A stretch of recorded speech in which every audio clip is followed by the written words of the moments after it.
Okay, guys, today I am going to expose HiTop Films. Okay? This thief stole my video title.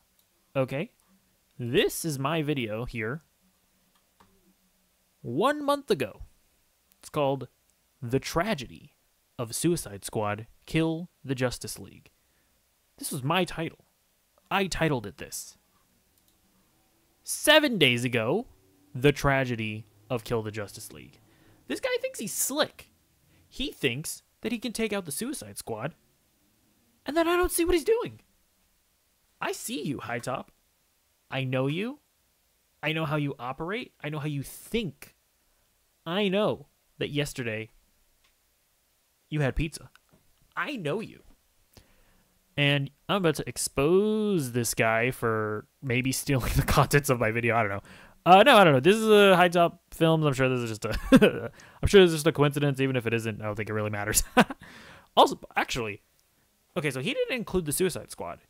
Is it because that like kills it in the algorithms because it's like a sketchy topic? Is that how that works? I don't know. Yeah, we're gonna hit play. So, figure out who we're killing yet? Oh. Hey, how you doing? I hope you're doing well. How did this happen? I ain't doing too great because I truly That's a really good question, bro. I don't know the answer to that. did not love Suicide Squad Kill the Justice League. And I really thought I'd be saying the opposite. I was one of those lucky chuckle fucks who got to play the alpha, and I was shocked, flabbergasted, because I had a damn good time with it. The gameplay was fluid. The section of Metropolis they let us explore was everything I imagined Rocksteady's Superman world would and should feel like. I spent years imagining, dreaming of what the architecture, the walls, the world outside of their Gotham felt like in the Rocksteady universe. And this was it, man. I could not wait to explore every single nook, cranny, and tiny crack. The Arkhamverse homages, the Batman Museum, the Riddler being back, all pleasant surprises. Mix that with a story that seemed far more Guardians of the Galaxy than Gotham Knights or Avengers, a story with characters that I wanted to know more, spend more time unraveling and unwrapping what's underneath their crude, crass asses. And I was sold. Because even if it was a looter shooter games as a service, it was a Rocksteady looter shooter games as a service. It's like if Chris Nolan decided to make your least favorite genre film. Kill the Justice League still had a creative team behind it that I fully believed in and trusted to give us something unexpected. When everyone continued to shit on the game, I was a defender. I was so excited to jump back in, to explore, to discover where the story went. Yeah, I mean, I feel honestly for me early on, I remember like, well, when I say early on, I should say like, when we first saw gameplay. When we saw gameplay, I was like, I don't, wait, what happened here? I had a farmer here. Oh, wait, how did they get in? What? What the? Oh, did they fall off of here? Okay, yeah, I'm okay, whatever. Okay. But yeah, I feel like once I saw gameplay, I was like, yeah, I don't know about this, Chief. Yep, it seems like I was right. Because I should say, I didn't play the game. I watched like a story thing of it. But by the way, if you watch my video, it's not even really about like my experience with the game. It's more so a conversation about the industry as a whole. But the games industry as a whole, I should say. But yeah, like pretty soon once I saw gameplay, I realized, oof, this is not it, Chief. But then even then I was like, okay, well, maybe the story will be good at least. That's a no. And how the gameplay evolved as the characters continued to grow. I paid the $100 for the deluxe edition, not because I give a shit about the bonuses, the costumes, the battle passes, big the oof coins, but because I wanted to experience all they had to offer as soon as I possibly could. And as it turns out, all that excitement, all the fun I had with the alpha was all the fun I was ever gonna have. Because those 3 or so hours they let everyone play early, that supposedly small section of the game, that teaser, yeah, those are by far Are by flash freaking fucking far the best 3 hours the game has to offer. Metropolis does open up, adding another tiny district or two that you won't spend that much time in. You do spend more time with the characters, about another 4 or 5 hours, but they never grow. We never really learn more, feel more for them. Yeah, it's so weird. It's like the game, it feels like it's like actively not trying to tell a story. Like nothing, like he's right. Nothing happens. Nothing. And again, maybe you have to play the game, because I didn't play it. I watched like a playthrough of it, and it got to the point where I just started skipping to all the cutscenes. It's like maybe all the story is told through like dialogue and gameplay. Maybe that's the case. But from what I've seen of this game, it's like at every turn, it's like actively avoiding telling any kind of a story. Like, perfect example. Near the beginning of the game, or actually, let me start here.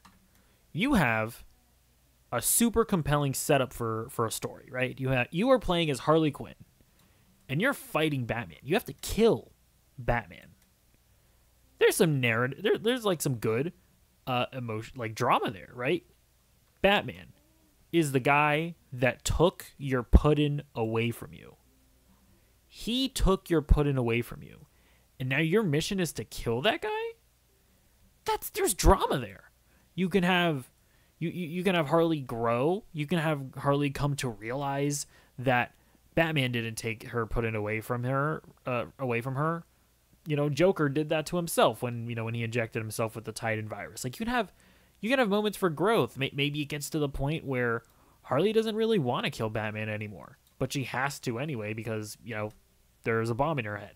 Like you can actually like develop Harley's character if you really wanted to. What happens though? At the beginning of the game, when they're in the Batman museum and they're like doing a recap of what happened in the previous games, Harley says, I don't remember the exact line of dialogue, but she's like, yeah, I try not to think about all of that. And I remember my jaw was on the ground. I was like, what? Harley doesn't think about that anymore? Maybe I'm like forgetting the end of Batman Arkham Knight. But I don't think that the Harley mission in that movie ends with Harley like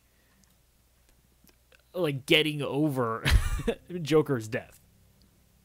Pretty sure by the end of that game she's still like all in on the Joker, and she's like she's using the Joker clones in order to try to get over it, or in order to cope, I should say. It's just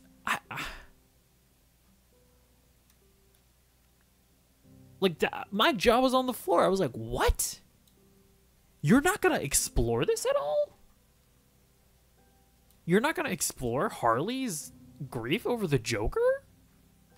In her own game? It was absurd. And the gameplay, if anything, becomes more and more repetitive. I played 20 hours and I can't imagine playing any more. But all that pales in comparison to my disbelief at just how misguided, cynical, and downright mean this game is. The Suicide Squad did not kill the Justice League. They killed my trust in a studio and franchise that has meant the world to me. And that's a freaking tragedy. What a loser, trying to like take my title and then doing a better job of delivering like a dramatic line than I could ever possibly even dream of doing in one of my videos.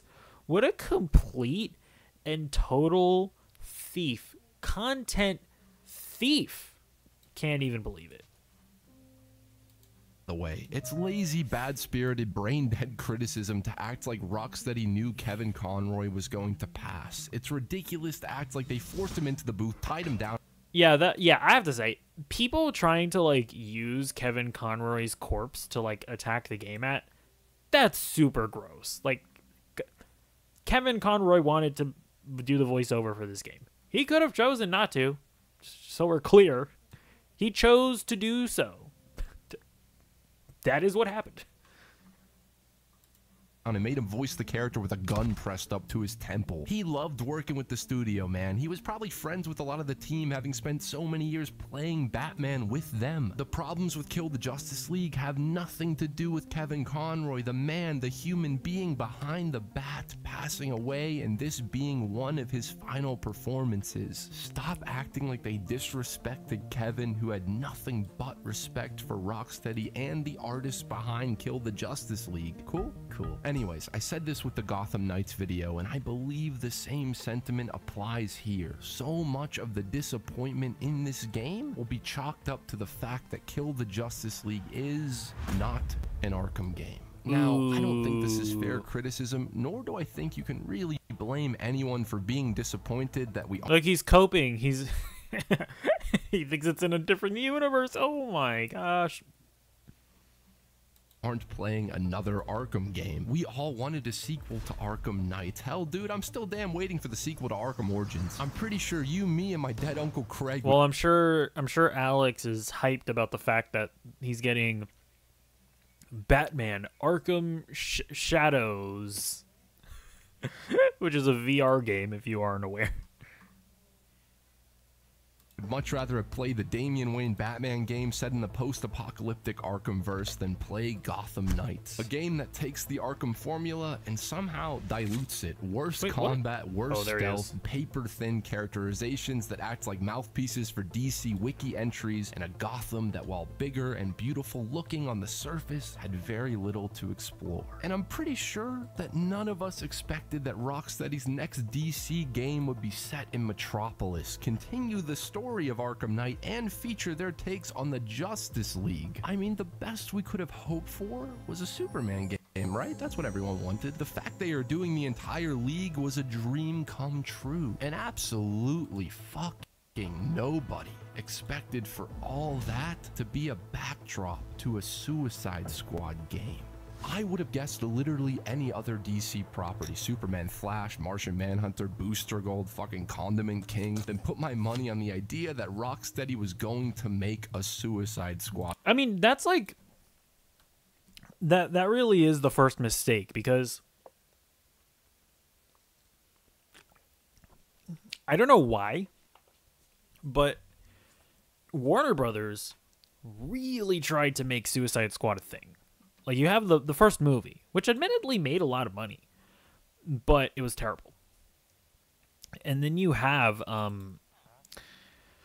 was it called? And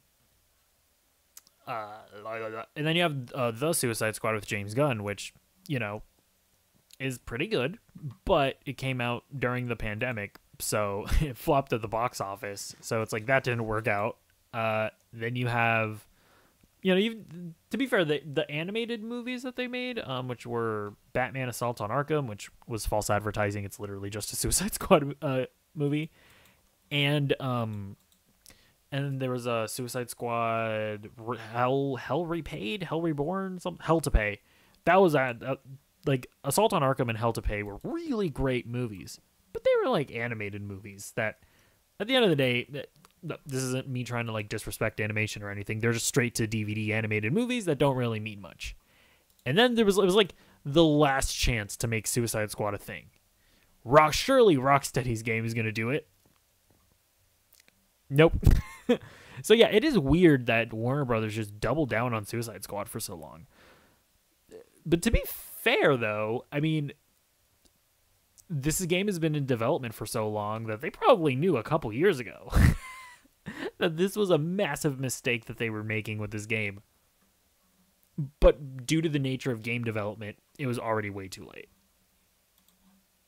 Game. Which brings me to a big question. What the fuck is a Suicide Squad game? To me, the thing that defined the Arkham series, that made them everlasting classics on arrival, was Rocksteady and WB Montreal's pure passionate dedication to creating a pure Batman experience. Every single design choice was in service of creating the definitive Batman. This is very true.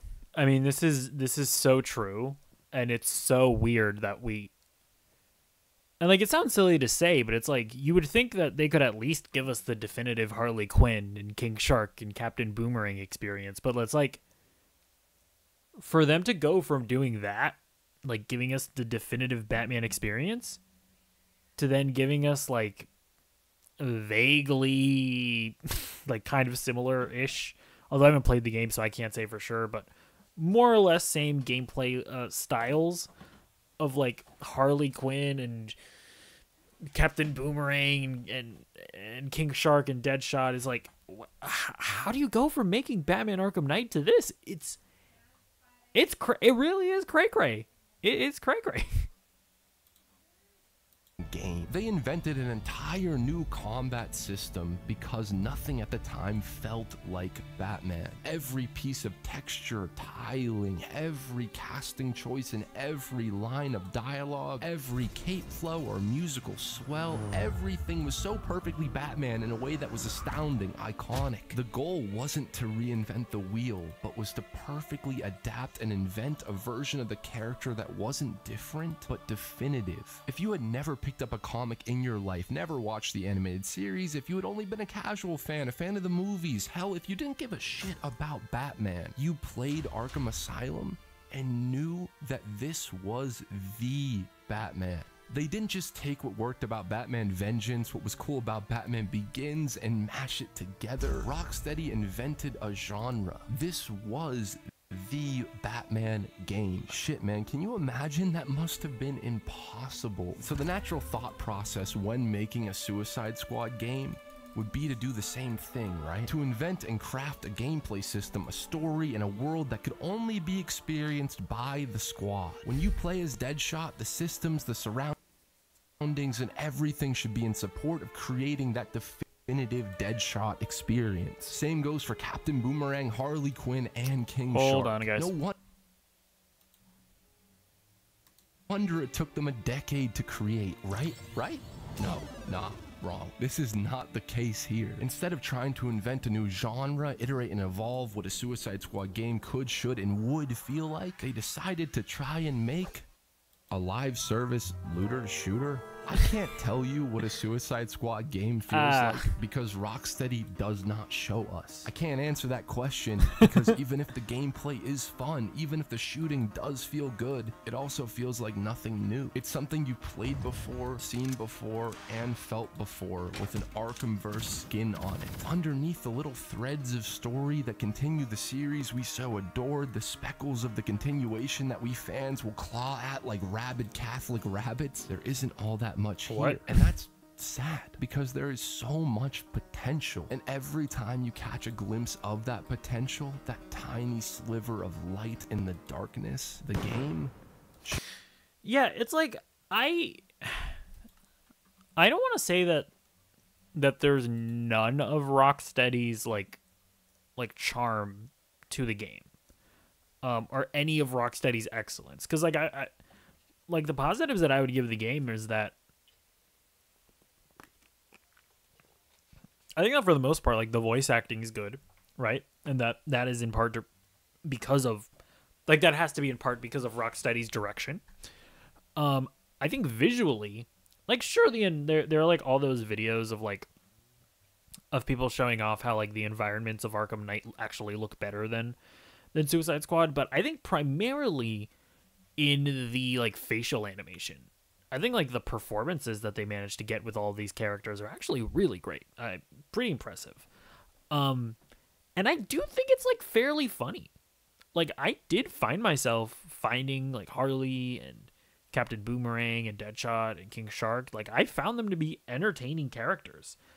It's just like in the story where they just refuse to do anything interesting or like give any amount of like humanity to any of these characters. It's so bizarre. Shoots itself. Much like the name of the squad, the game decides to aim its very large guns. Or I should say, they like, again, the characters are entertaining, but they just don't do anything interesting with them. I guess I shouldn't say that they don't have any humanity to them.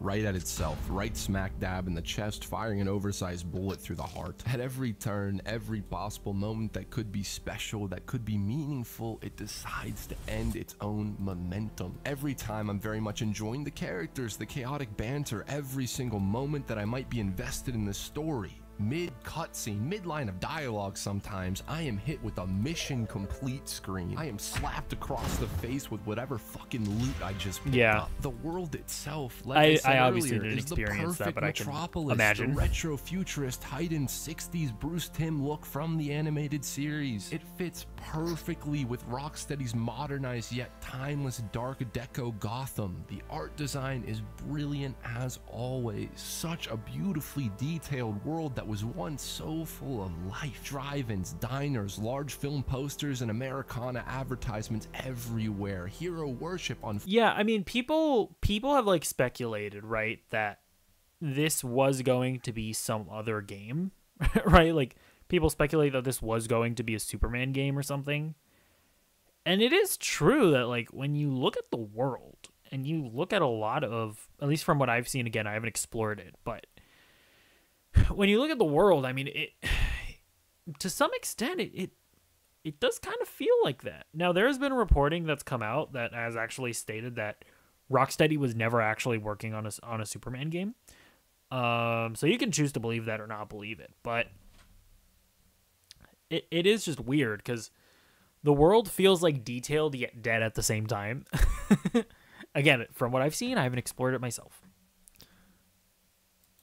Full display. Batman was a myth, something hidden in the shadows that Gotham never wanted to acknowledge. Metropolis worships the League like modern-day deities, honoring them, marketing them, and selling their image left and right. But yet, we only see the remains of the once bustling Golden City. In premise, that's fascinating, haunting, shattered merchandise, graffiti begging for saviors next to the ashes of the very people the gods promised to protect, stuck, frozen in terror. I can only dream of the Superman game, the Justice League game, where we saved them. Instead, I can only fly above the streets, semi-apathetically looking down my way to the next loot mission so I can upgrade my gun to Luther Tech level fucking 5. You see what I mean? What little interior missions we do get, we are treated to the same level of detail and love of the DC mythos we all expected. Something... Yeah, it's like, I obviously had a bit more of a better experience than like people who actually played the game because like I just kind of got to skip to all the story bits.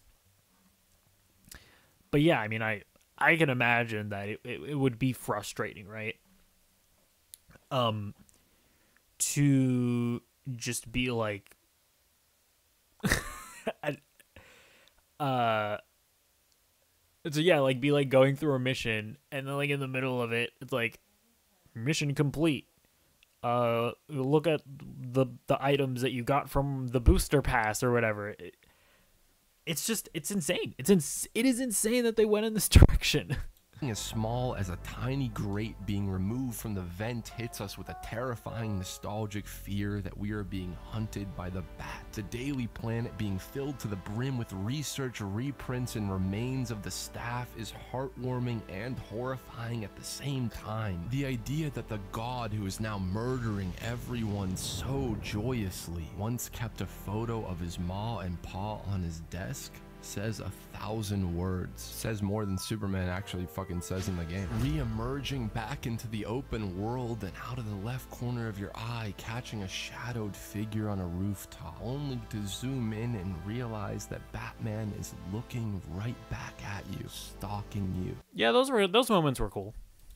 Like Prey is so ridiculously cool, but all that good stuff, those brief moments, the potential is boomeranged in the gut, hammered in the head, shot dead in the soul by its own mechanics. Arkham Knight had mission variety. Yeah, you were always fighting, stealthing, and shooting, but you weren't just shooting. Firefly was a chase, Pig was a detective case, but every single journey along the squad's story is the same stale slice of shooting, trying to find the Bat Batcave in Metropolis, protect Ivy's plant by shooting the same 3 enemies with different fucking afflictions. If I hear the word affliction one more time, I'm gonna shoot myself. I love affliction. Excited to travel. And it's just like, they spent so long making this game. That's the other thing that it makes it hard for me to believe that there wasn't like some other game that that this used to be before we ended up getting what we got. Because you spent so long. How? How do you spend so long on the game? And that's it? Like, that's all you have to show for it? Oh my gosh. They even delayed it. Remember they delayed it?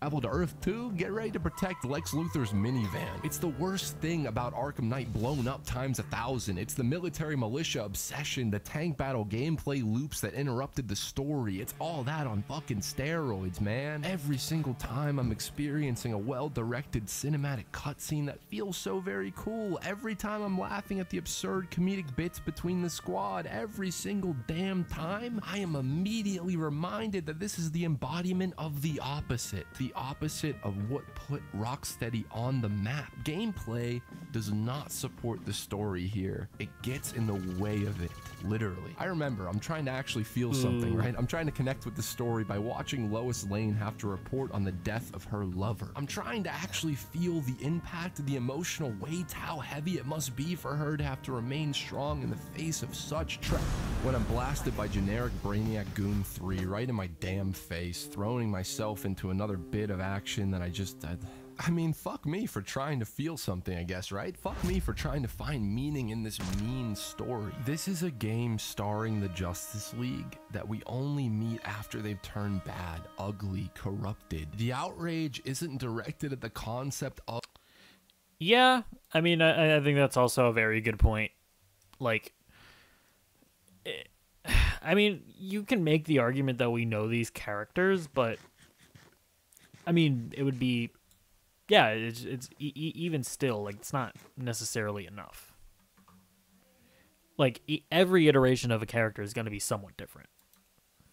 Of a Suicide Squad game, but rather the concept of so casually, cruelly killing the game that we all wanted. And listen, man, I'm all for going against the grain, for Rocksteady doing something different and not just rehashing what we loved before, but they chose the most abrasive middle finger to their fans route they could have, and that could have worked, man. Yeah, I mean, like, that's the thing. Like, I feel like people were a little bit being, like, big diaper babies about the whole thing, where it's like, it's called Suicide Squad Kill the Justice League. Like, to a certain extent, it's like what did you really want? Or not necessarily want, but like, what did you expect necessarily? Like, I get maybe going like, well, they're obviously not going to kill the Justice League. I mean, it's going to, obviously, it's just going to be like what am I thinking of? Obviously, it's just gonna be like a misdirect. Like, sure, I guess maybe people went into that mentality, and maybe they just didn't think it was gonna happen. But it's like, when the game is called that, like, what, you have to go in with like the understanding that it's a possibility. So, or I should say, like. So it's like, on one hand, I can kind of sympathize with Rocksteady, but then on the other hand, it's like, okay, well, even if we grant all of that, the game's still bad. Like, you ultimately failed to make a good game.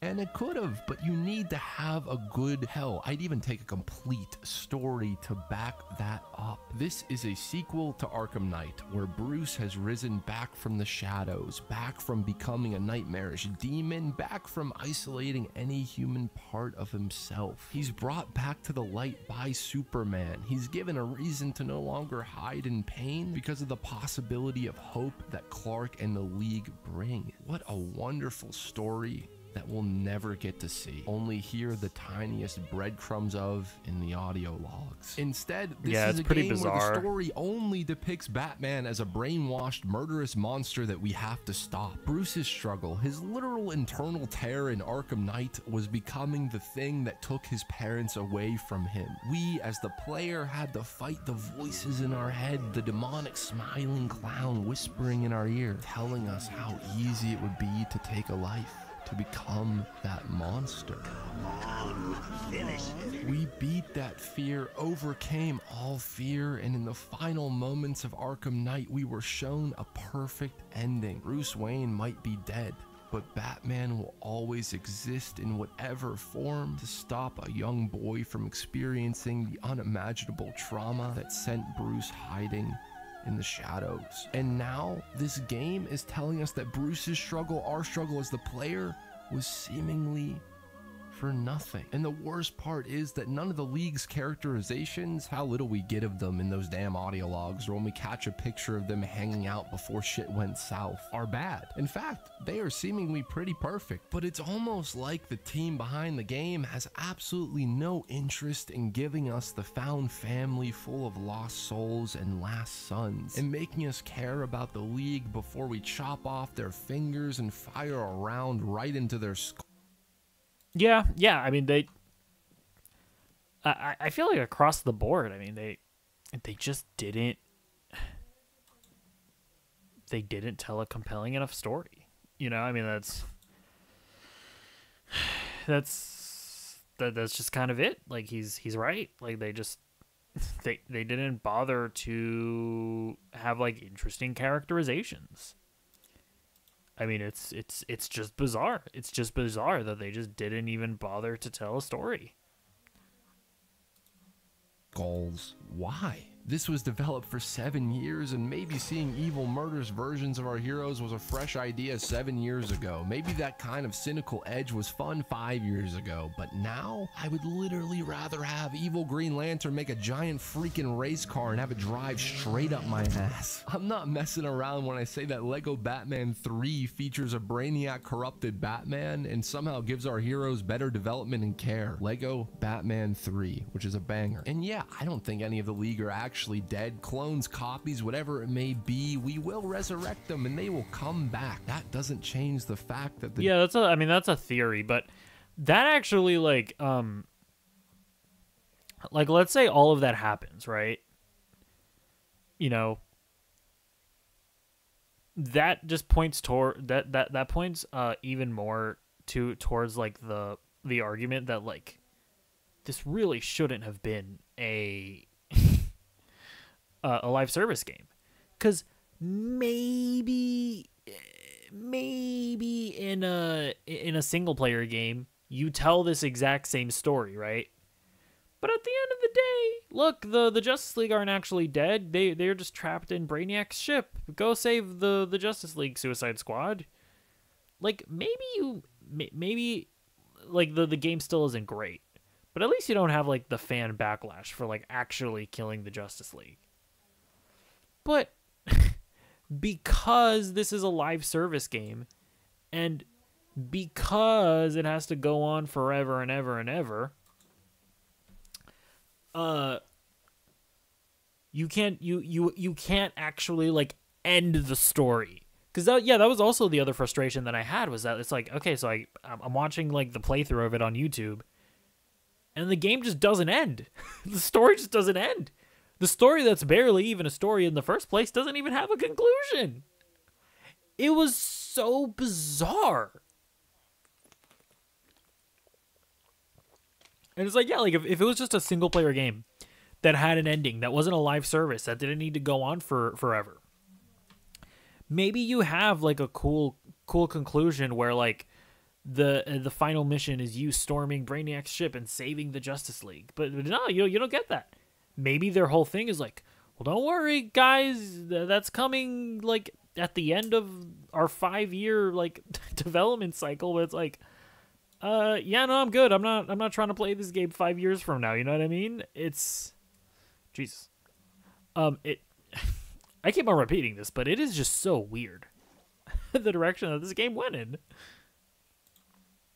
deaths here, they just don't seem to matter. I didn't even know I had actually killed Flash until the squad said it and Boomer pulled out his boomstick. I didn't feel the weight of any of their deaths. At first, I thought they were playing it fast and easy for a third act twist of sorts, like the squad actually didn't kill shot any of them. That twist never came. I mean, dude, in what world do we live in where the story spends more time establishing the DLC plans than focusing on Superman's death? More time spent collecting meaningless loot than killing the goddamn Batman.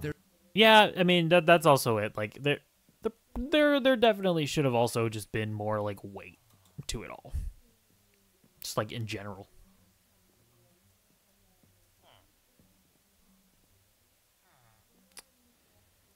Oh, wait a second. Oh, I messed up here, didn't I? Oh no. Oh gosh, I'm scared. Oh no. Okay. Hold on.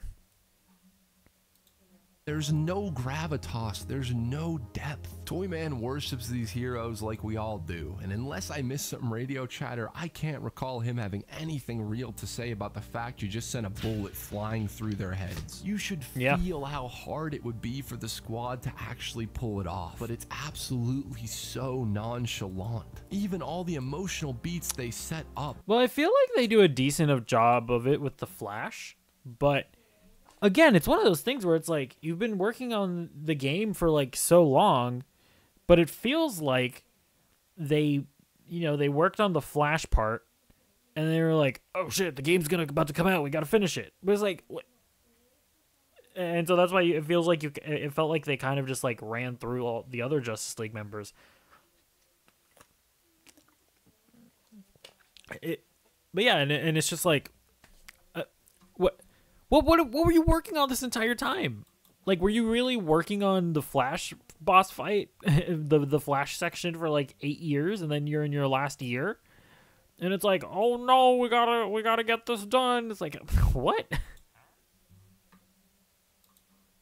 Boomer constantly being undermined and made to feel even more insecure by Barry, Jon Stewart separating Floyd from his daughter, Harley having a pseudo respect for Bruce, and the entire squad being in awe of Superman. All that is gestured towards, poked at, but never actually made to mean shit when it comes time to pull the trigger. Wonder Woman gets the closest thing to a meaningful send-off, but even that is brushed over so Gizmo can send you on a mission to blow shit up quicker. Flag can encourage you to collect the same 3 NPC civilians. Death doesn't matter as long as there are afflictions to add to your black mass sniper rifle. Ugh, Jesus Christ. The squad themselves, yeah, they're well characterized. I enjoyed my time with them, even for how few and far between the moments of genuine character development were sprinkled in between the loot and shoot sandwich. I love seeing Boomer's insecurity, Harley's newfound confidence, and her anger at who she used to be, her desire to change and to not be controlled, Floyd's obsessiveness. I mean, was that there? I mean, maybe I just had to play the game instead of like watch it on YouTube. But well, I guess maybe what I would say is that, yeah, Harley does kind of feel different, but it's like it's like off-screen character development, which I don't think is good. It's like I want to actually see that and experience that in a story. This being a coping mechanism for how much he fucked up as a father. I love the idea of the imposter Deadshot. Instead of just not explaining, instead of just recasting, turns out the guy you fought in the Arkham games was an imposter. I was so pumped to see if he showed up in the story. Spoiler alert, he doesn't. Instead, it's sort of explained and teased in optional audio logs that, if you're like me, did not realize were even there until 20 hours into the game. As an off note, with Gotham Knights in this, I am so freaking sick of essential character moments and beats being only told to us in collectible audio logs. That's not storytelling, that's a cop-out. Why the hell is this? Zoe, listen, I never should have made you a part of this. I know that. When you were born, Deadshot was done. Zoe, come on, wait. Please don't hang up.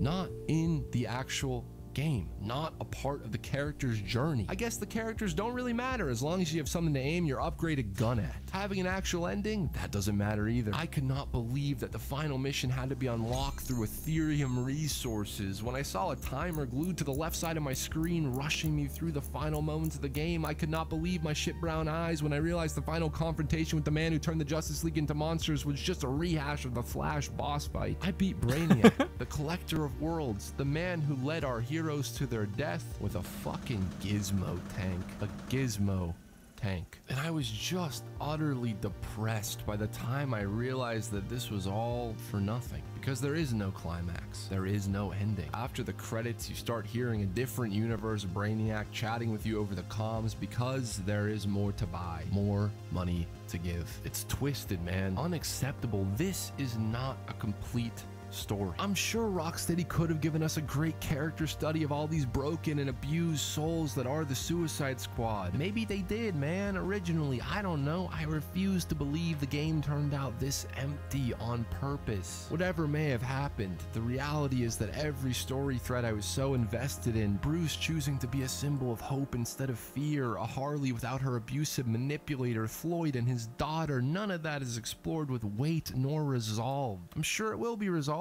explored more in Season 6 Battle Pass Token 4, but it ain't in the game that we paid $70 for. As the credits rolled on Suicide Squad Kill the Justice League, the rock music blast and the beautiful character designs consuming my screen, the immense disappointment began to sink in. The beautiful Kevin Conroy tribute that paid respect to someone who I wasn't just a fan of, but whose Batman felt like family to me, was followed up by an advertisement for the next 4 seasons of the game. Ugh. Final mission accomplished screen with a big glaring question mark at the end of it. We will bring the Justice League back, but what did we lose in the process? And all I could think about was just how much the Arkham games have meant to me throughout the years. I must have been 10, Jesus, 14 years ago, more than half my life, and I still have these vivid memories, exaggerated sentimental moments that I dream in such detail. There was this newsstand corner store where my dad frequently bought cigs and I frequently browsed the magazine section in the back. In between the Vogues, the varieties, there was always a few comic book stragglers, Sonic, Archie, Spidey. And I remember one day after school, or maybe it was a weekend, I don't know, I was drinking a Sun Drop, waiting for my dad to finish playing the lottery, the numbers, betted on a dream, when out of the corner of my eye, I spot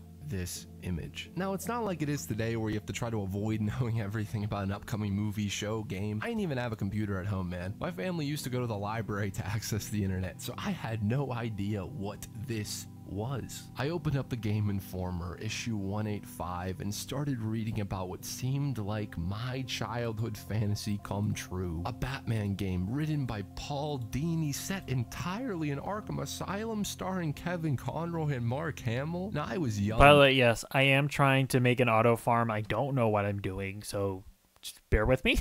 But those 3 dudes were my Mount Washington. I could not believe my eyes. I had dreamed about a serious Batman game. I had dreamed about those guys coming back to voice their characters for the first time in years. I ran to my dad, who was the one who got me into everything Batman, and he bought the magazine for me with the last few bucks of pocket change he had on him. We rushed home. I cut out the few stills the article had and the cover and then taped it to my wall. Every time it would get humid, they'd sweat off. I'd wipe down the wall and tape them right back up. I remember playing the demo for Asylum at my local GameStop. I think it was just the first challenge map. Do you know what I'm talking about? I begged for that used Xbox 360 that later got the red ring of death, only to be saved by the penny trick because of Rocksteady. Asylum got delayed and my 11-year-old self was heartbroken, but when the game came out, I made my dad watch every single frame of that game for what must have been 40 hours. I remember Spike TV and the Video Game Awards. I remember Joker accepting the award, and I remember going through every single frame of the Arkham City teaser trying to spot any hidden clues. I remember believing that this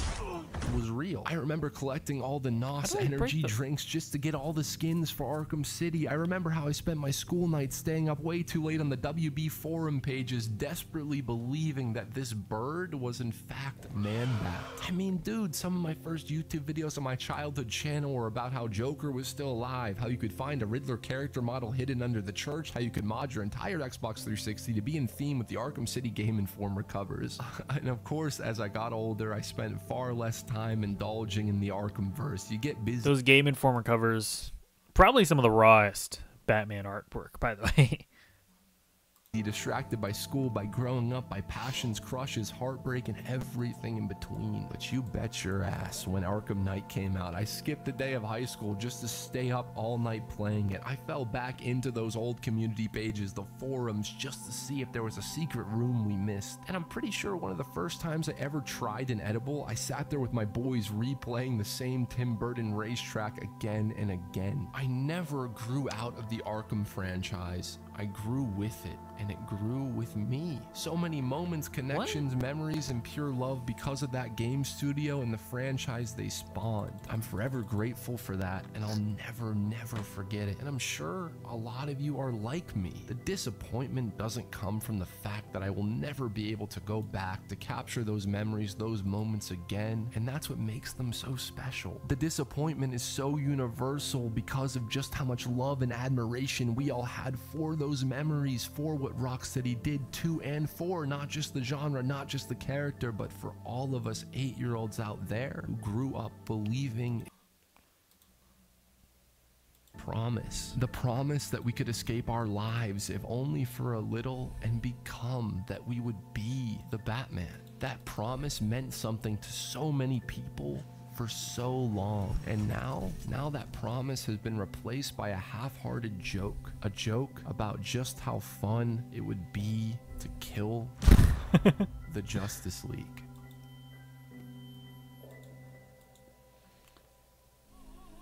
Hey guys, thank you so much for Yeah, I mean, my video is more so, which you should check out, by the way. Link to the channel in the description down below. Hopefully I remember to put like an actual just straight up link to the video as well. But I mean, that was a good video. I mean, he's basically just giving an emotional response to the game. Mine is more of an analysis of the industry and how it can lead to a game like Suicide Squad Kill the Justice League after what the success of the Arkham games. And what I basically talk about is how I think the main reason why this happened is because of Warner Brothers just taking Rocksteady and having them make a game that they don't know how to make. Like Rocksteady it seems like they just didn't know how to make a live service game. And so they spend all this time trying to like figure out how to do it. And they probably just realized like, shit, we don't really know what we're doing. And I guess they must have not really been able to focus on like the narrative aspects of it and actually like making a compelling story, making compelling gameplay experiences within said story. And they were just like trying to figure out how exactly do we go about making a live service game. I mean, that's really the best I got, right? That they just didn't know how to make this kind of game. And so they just kind of fumbled the bag. Because the thing is, as well, is that a lot of people will say, well, it's like, well, the founders left and a lot of the employees left, so that's why the game is bad. And it's like, no, maybe some other employees left earlier, but I think the founders only left like a year ago. The game was what it was a year ago. So you can't really say that it's because the original employees left that the game is bad. I think there's a lot of cope, but the truth is that Rocksteady just made a bad game. And I think that it's because they were forced into making a game that they don't know how to make. And I mean, and again, in my video, I talk about how I think it's because of just this race to live service, right? This race to be Fortnite, that studios are trying to take their most talented teams and trying to force them into that live service model, which not everybody can make. Not everybody should make. Like, if you really want a live service game, you should really be getting some other studio to make it. Not Rocksteady. Not your premier single player game developer. It's so ridiculous. Like even PlayStation did it with Naughty Dog, and they canceled the Last of Us Online. So yeah, I think the real tragedy of Suicide Squad Kill the Justice League is the loss of a studio, because Rocksteady's dead. Like, yeah, a bunch of the original OG employees, they're gone now. So it's like they can go back and make a game, right? Like they can make a single player game now, but it's not going to be the same Rocksteady that makes it. And I hope nothing but nothing but the best for the studio, right? Like if they come out and they make a great game next, then great. But it's not Rocksteady. It's not the Rocksteady that we grew up with. The Rocksteady that we grew up with is dead. So, yeah, those are my thoughts on the whole thing. I thought HiTop's video was pretty good. It's really coming at it more from an emotional perspective of bewilderment, without like the real like proper analysis of it all, which I think is still entirely valuable. Like mine is definitely more analytical and not as emotional or as involved in like really dissecting the story. So, he stole my title, but he didn't steal the content of my video. So, I'm cool with that. Let me know what you think about everything that we talked about today in the comments down below. Subscribe as well, and I'll see you in the next one. Goodbye.